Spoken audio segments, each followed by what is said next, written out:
Hey guys, it's Haley. Welcome back to my channel and the start of the stay-at-home reading rush. I'm really excited to get this going. I have a lot of things that I want to do during this, which is also something that I'm really excited about since, it's kind of hard to feel motivated to do a lot of things while you're just stuck at home all day. But I'm going to pretty much jump into it. The first thing I want to do is take the day one photo for the Instagram challenge to make sure that I don't miss it because I've done that before. So that's gonna be the first thing on the list. But the first book that I wanted to let you guys know that I'm reading is Crash of Fate. This is all on my TBR. I'm really intrigued by this book. It's pretty short. How many pages is it? I'm gonna guess 340. So shouldn't be hard. It looks pretty small. It's a YA book. And I'm really intrigued. I've been wanting to read this one for a while. So let's get into the vlog.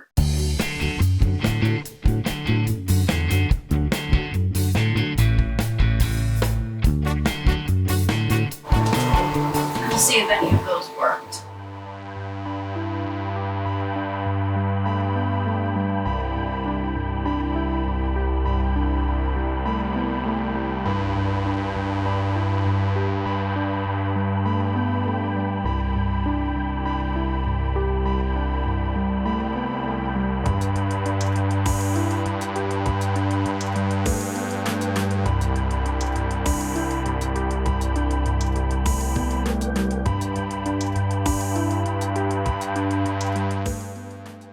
So I just finished chapter 2, so I wanted to give a little bit of an update. Not super feeling it yet, but it's very introductory, even though I'm almost 40 pages into it, because it's told in dual perspectives. So there's a preface, and that just talks about, it sets up the childhood and the friendship between our two main characters, Izzy and Jules.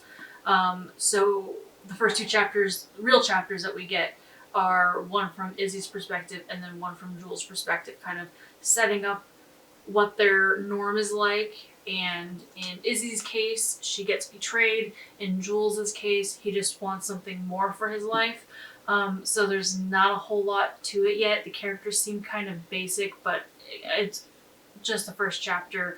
I'm afraid that with this book being so short, it's really gonna suffer that we have two different stories, because I don't think we're gonna get enough out of either person's story. But my hope is that when the characters come together, the stories will kind of merge, and the dual perspective will just be kind of a tool to help tell the story from different perspectives rather than the characters living out separate timelines, if that makes any sense.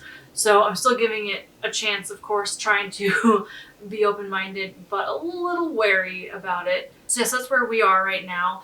I'm getting really stiff from just sitting and reading. I did some yoga and stretches yesterday, and I know stretches should help, but my body is not used to bending certain ways.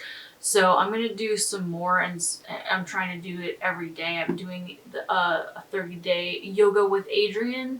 So I'm going to go do that. I'm not sure if I want to film it or not.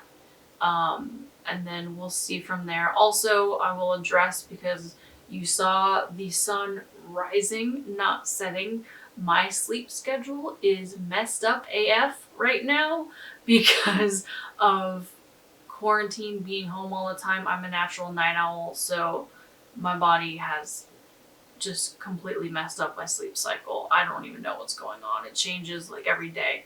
So that's where I am. I'm going to be filming at weird times. What are you going to do?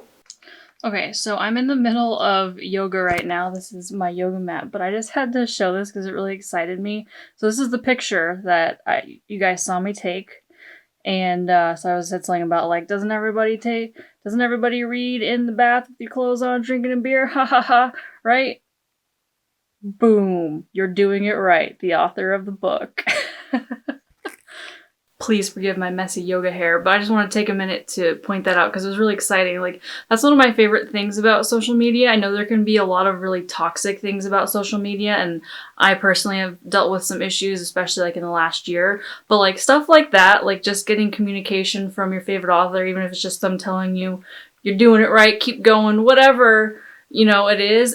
It's really cool and like major nerd out moment for just a little comment left on Instagram, but I think it's safe to say that kind of made my day. It was pretty cool. I just realized Rennie Boo hasn't been in my vlog yet, and that's a travesty. Say hello, Ren. She's been my little reading buddy. She was being a little bit of a menace earlier, but now she's just hanging out while I do my yoga. Isn't that right, baby?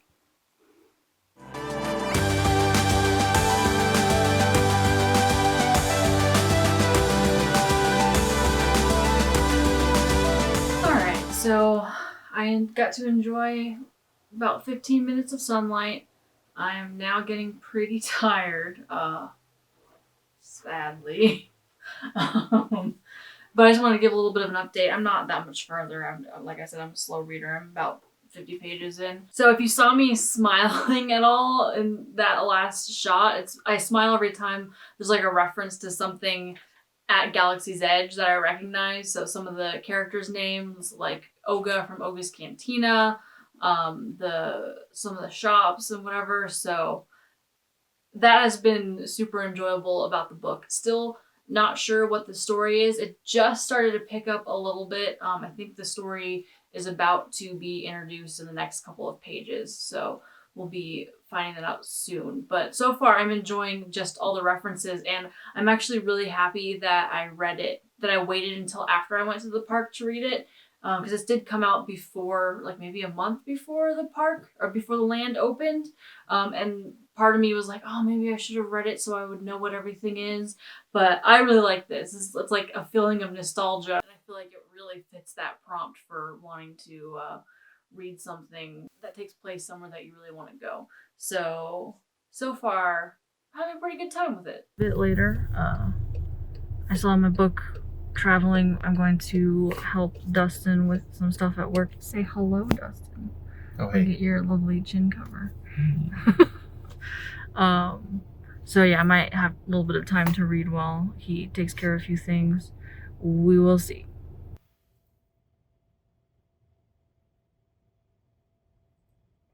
Oh, the book explains that tree with all the ribbons.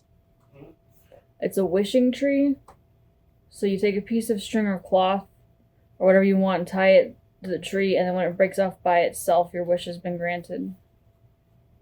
Wait, for what? That tree outside the lightsaber place with all the ribbons on it.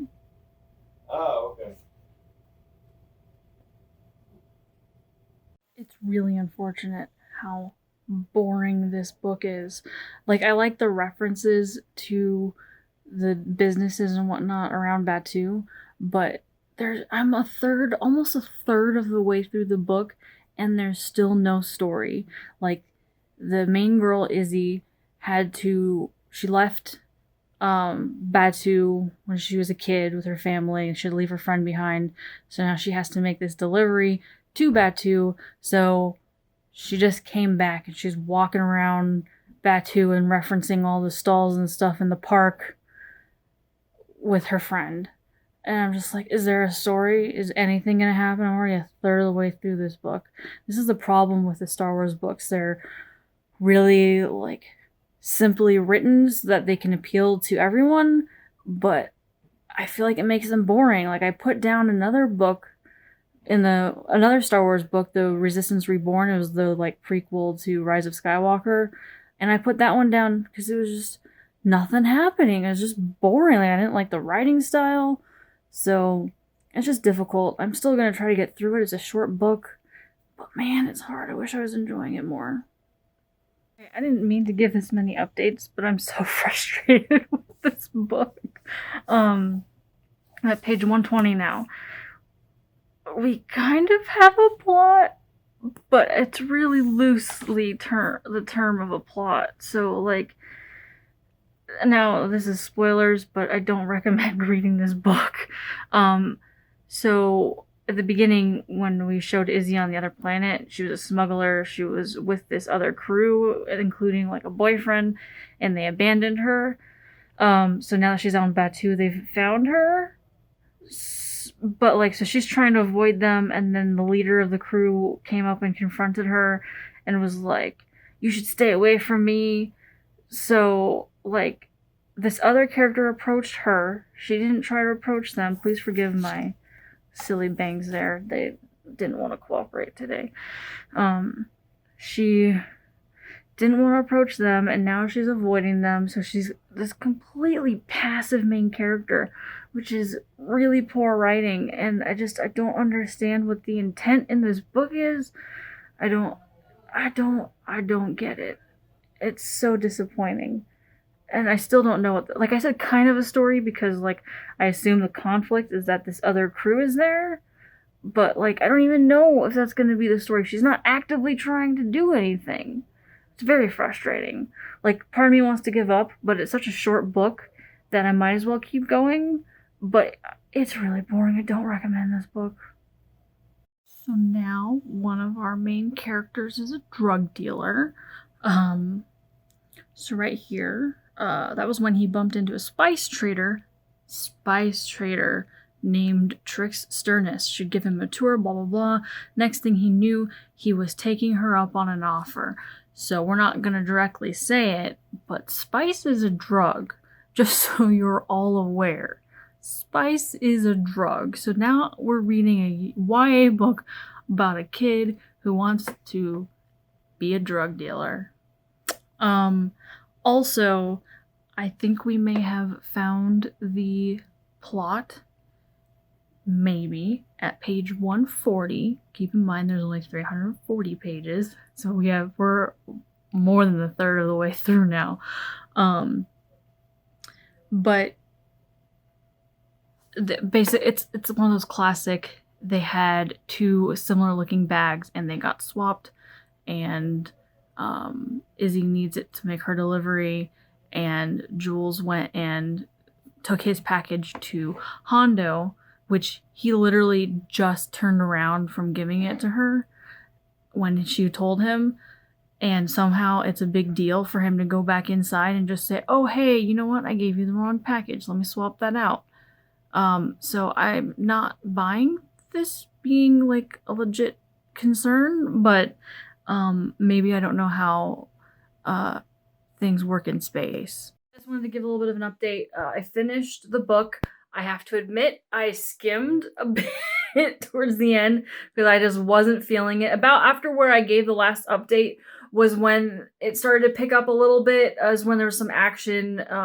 Everybody, they were running into everybody, they made everybody mad, kind of typical action in that way, which was what was not enjoyable about it. And the worst thing for me was just the romance. Like, they knew each other when they were like 6, and I'm supposed to believe that they've been like pining for each other and thinking that they could have been the one that they spent their lives traveling the universe with.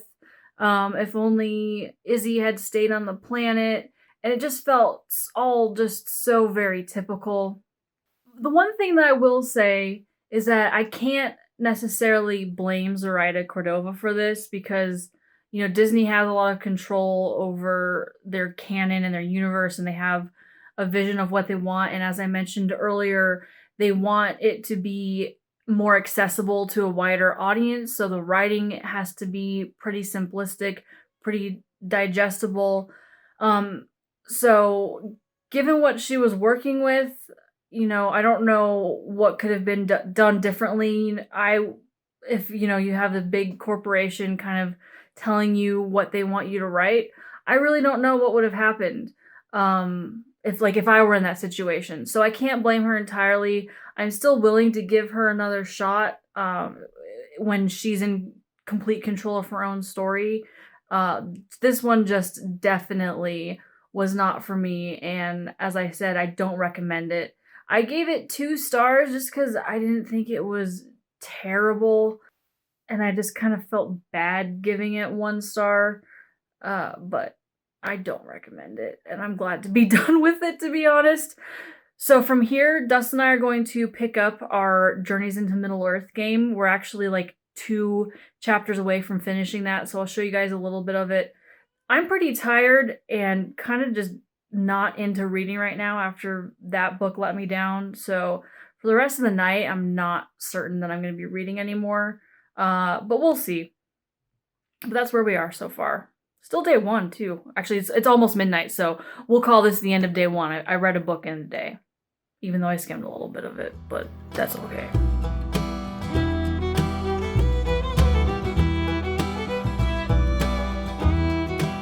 Go guitar.